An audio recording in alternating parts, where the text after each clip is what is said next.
ರಾಜ್ಯ ಸರ್ಕಾರ ಸತ್ತೋಗ್ಬಿಟ್ಟಿದೆ ಎನ್ನುವಂತಹ ಮಾತನ್ನ ಆಡ್ತಾ ಇದ್ದಾರೆ. ರಾಜ್ಯ ಸರ್ಕಾರದ ಆಡಳಿತದಿಂದ ಅದು ಸಂಪೂರ್ಣವಾಗಿ ಹದಗೆಟ್ಬಿಟ್ಟಿದೆ, ಅದು ಸತ್ತ ಹೆಣದಂತೆ ಆಗ್ಬಿಟ್ಟಿದೆ ಅಂತ ಹೇಳಿ ಪ್ರತಾಪ್ ಸಿಂಹ ಗುಡುಕ್ತಾ ಇದ್ದಾರೆ. ರಾಜ್ಯ ಸರ್ಕಾರದ ಆಡಳಿತ ಯಾವ ರೀತಿಯಾಗಿ ನಡೀತಾ ಇದೆ ಅನ್ನುವಂಥದ್ದು ಕಟುವಾಗಿ ಟೀಕೆ ಮಾಡಿರುವಂಥದ್ದು ಮಾಜಿ ಸಂಸದ ಪ್ರತಾಪ್ ಸಿಂಹ. ಈ ಒಂದು ವಿಚಾರವಾಗಿ ರಾಜ್ಯ ಸರ್ಕಾರ ಸತ್ತೋಗ್ಬಿಟ್ಟಿದೆ, ಸತ್ತ ಆಡಳಿತದ ಹೆಣವನ್ನ ಸಿದ್ದು ಮುಂದೆ ಡಿ.ಕೆ. ಶಿವಕುಮಾರ್ ಹಿಂದೆ ಹೊರತಾ ಇದ್ದಾರೆ. ಸರ್ಕಾರದ ಆಡಳಿತವನ್ನ ಸತ್ತ ಹೆಣಕ್ಕೆ ಹೋಲಿಸಿದ್ದಾರೆ ಈಗ ಪ್ರತಾಪ್ ಸಿಂಹ. ರಾಜ್ಯದಲ್ಲಿ ಏನಾಗ್ತಾ ಇದೆ, ಪ್ರಸ್ತುತ ಆಡಳಿತ ವ್ಯವಸ್ಥೆ ಸತ್ತು ಹೋಗ್ಬಿಟ್ಟಿದೆ, ಬದುಕಿಲ್ಲ ಅದು. ಆದರೂ ಕೂಡ ಈ ಸರ್ಕಾರದ ಒಂದು ಅವಧಿ ಏನಿದೆ ಅದು ಮುಗಿಯೋವರೆಗೂ ಕೂಡ ಇರುತ್ತೆ, ಬಿದ್ದೋಗಲ್ಲ ಈ ಸರ್ಕಾರ, ಹಂಗೆ ಇರುತ್ತೆ. ಆದರೆ ಸತ್ತ ಹೆಣ ಇದು.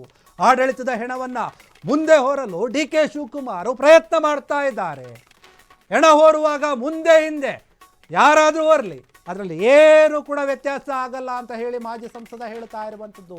ಈ ಒಂದು ವಿಚಾರವಾಗಿ ಸರ್ಕಾರದ ಒಂದು ಆಡಳಿತ ಏನಿದೆ ಅದಕ್ಕೆ ಈ ರೀತಿಯಾಗಿ ಸತ್ತೋಗಿದೆ ಅಂತ ಹೇಳಿ ಕಟುವಾದ ಶಬ್ದಗಳಿಂದ ಟೀಕೆ ಮಾಡ್ತಾ ಇದ್ದಾರೆ, ವಾಗ್ದಾಳಿಯನ್ನು ಮಾಡ್ತಾ ಇದ್ದಾರೆ ಮಾಜಿ ಸಂಸದ ಪ್ರತಾಪ್ ಸಿಂಹ. ಯಾಕಂತಂದ್ರೆ ಪದೇ ಪದೇ ಕೆಲವೊಂದು ಘಟನೆಗಳು ಏನಾಗ್ತಾ ಇದೆ ಅದನ್ನು ನಾವು ನೋಡಿದಾಗ, ಗಮನಿಸಿದಾಗ ನಮ್ಮ ರಾಜ್ಯದಲ್ಲಿ ಸರ್ಕಾರದ ಆಡಳಿತ ಸಂಪೂರ್ಣವಾಗಿ ಹದಗೆಟ್ಟು ಹೋಗಿದೆ, ಆಡಳಿತ ವ್ಯವಸ್ಥೆ ಕುಸಿದು ಹೋಗಿದೆ ಅನ್ನೋದಕ್ಕಿಂತ ಅದು ಸಂಪೂರ್ಣವಾಗಿ ಸತ್ತೋಗ್ಬಿಟ್ಟಿದೆ, ಸತ್ತಂತಹ ಒಂದು ಹೆಣ ಆಗಿದೆ. ಆ ಹೆಣವನ್ನು CM DCM ಇಬ್ಬರು ಕೂಡ ಹೊರತಾ ಇದ್ದಾರೆ. CM ಸಿದ್ದರಾಮಯ್ಯ ಅವರು ಮುಂದೆ ಹೊತ್ಕೊಂಡಿದ್ದಾರೆ, ಡಿ.ಕೆ. ಶಿವಕುಮಾರ್ ಹಿಂದೆ ಹೊತ್ಕೊಂಡಿದ್ದಾರೆ. ಇವರೊಬ್ಬರು ಮುಂದೆ ಹಿಂದೆ ಯಾರಿದ್ರೂ ಅದರಲ್ಲಿ ಏನು ವ್ಯತ್ಯಾಸ ಆಗಲ್ಲ, ಆಡಳಿತ ಮಾತ್ರ ಹಾಗೆ ಇರುತ್ತೆ, ಅದು ಬದಲಾಗೋದಿಲ್ಲ.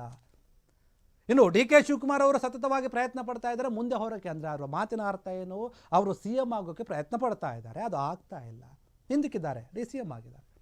ಇನ್ನು ಸಿದ್ದರಾಮಯ್ಯ ಅವರೇನಿದ್ದಾರೆ ಅವರು ನಾನು ಬಿಡೋದಿಲ್ಲ, ಈ ಹೆಣವನ್ನು ಮುಂದೆ ನಿಂತ್ಕೊಂಡೇ ಹೋಗ್ತೀನಿ ಅನ್ನುವಂಥ ರೀತಿಯಲ್ಲಿ ಅವರು ಹೋಗ್ತಾ ಇದ್ದಾರೆ. ಈ ಇಬ್ಬರು ನಾಯಕರು ಆಡಳಿತವನ್ನು ಸಂಪೂರ್ಣವಾಗಿ ಹದಗೆಡಿಸ್ತಾ ಇದ್ದಾರೆ.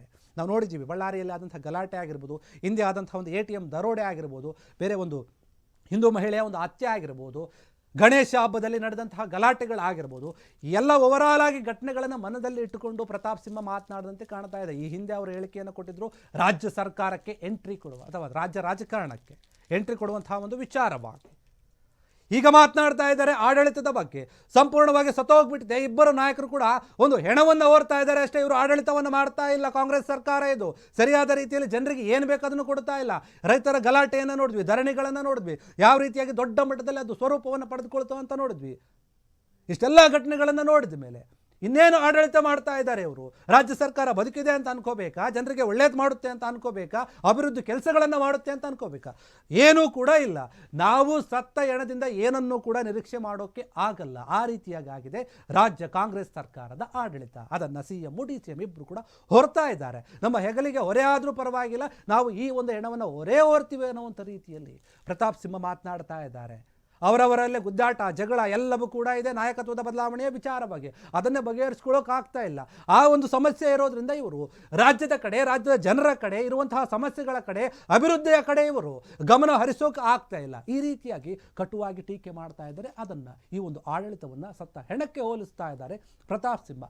ಪದೇ ಪದೇ ಸಾಕಷ್ಟು ಬಾರಿ ಹೇಳಿಕೆಯನ್ನು ಕೊಡ್ತಾ ಇರ್ತಾರೆ, ಗೊಂದಲಗಳನ್ನು ಮೂಡಿಸ್ತಾ ಇರ್ತಾರೆ. ಅಂತಹ ಪ್ರತಾಪ್ ಸಿಂಹ ಈಗ ಒಂದು ಆಡಳಿತವನ್ನೇ, ರಾಜ್ಯ ಸರ್ಕಾರದ ಆಡಳಿತವನ್ನೇ ಇವರು ಸತ್ತ ಹೆಣಕ್ಕೆ ಹೋಲಿಕೆ ಮಾಡಿ, ನಿಮ್ಮಿಂದ ಏನೂ ಆಗೋದಿಲ್ಲ, ನೀವು ಇರೋಷ್ಟು ದಿನ ಇರ್ತೀರಿ, ನೀವು ಹೆಂಗೆ ಇದ್ರೂ ಕೂಡ ನಿಮ್ಮ ಸರ್ಕಾರ ಬೀಳಲ್ಲ ಅನ್ನೋಂಥದ್ದು ಮಾತು ಕೂಡ ಹೇಳಿದ್ದಾರೆ. ನೋಡಿ, ಸರ್ಕಾರದಲ್ಲಿ ಏನೇ ಗೊಂದಲ ಇದ್ರೂ ಸರಿ, ಏನೇ ಕಿತ್ತಾಟ ಬಂದರೂ ಸರಿ, ಏನೇ ಆದರೂ ಸರಿ, ಇವರು ಅವಧಿಯನ್ನು ಪೂರ್ಣ ಮಾಡ್ತಾರೆ ಅನ್ನುವಂಥ ಮಾತನ್ನು ಕೂಡ ಅವರು ಒಂದು ರೀತಿಯಲ್ಲಿ ಕಡಾಖಂಡಿತವಾಗಿ ಹೇಳ್ತಾ ಇದ್ದಾರೆ. ಸರ್ಕಾರ ಎಲ್ಲೂ ಬಿದ್ದೋಗಿದಲ್ಲ, ಪೂರ್ಣಗೊಳಿಸುತ್ತೆ, ಆದರೆ ಅದು ಒಂದು ಸತ್ತ ಹೆಣದಂತೆ ಇರುತ್ತೆ, ಅದರಿಂದ ನಾವೇನೂ ಕೂಡ ನಿರೀಕ್ಷೆ ಮಾಡೋಕ್ಕಾಗಲ್ಲ ಅಂತ ಹೇಳಿ ಒಂದು ರೀತಿಯಲ್ಲಿ ಕಟುವಾಗಿ ವಾಗ್ದಾಳಿಯನ್ನು ನಡೆಸಿರುವಂಥದ್ದು. ಕ್ಷಣ ಕ್ಷಣದ ಸುದ್ದಿಗಳಿಗಾಗಿ ಫ್ರೀಡಂ ಟಿವಿ ಸಬ್ಸ್ಕ್ರೈಬ್ ಮಾಡಿ, ಲೈಕ್ ಮಾಡಿ ಹಾಗೂ ಫಾಲೋ ಮಾಡಿ. ಹೊಸ ಸುದ್ದಿಗಳ ನೋಟಿಫಿಕೇಶನ್ಗಾಗಿ ಬೆಲ್ ಐಕಾನ್ ಮೇಲೆ ಕ್ಲಿಕ್ ಮಾಡಿ.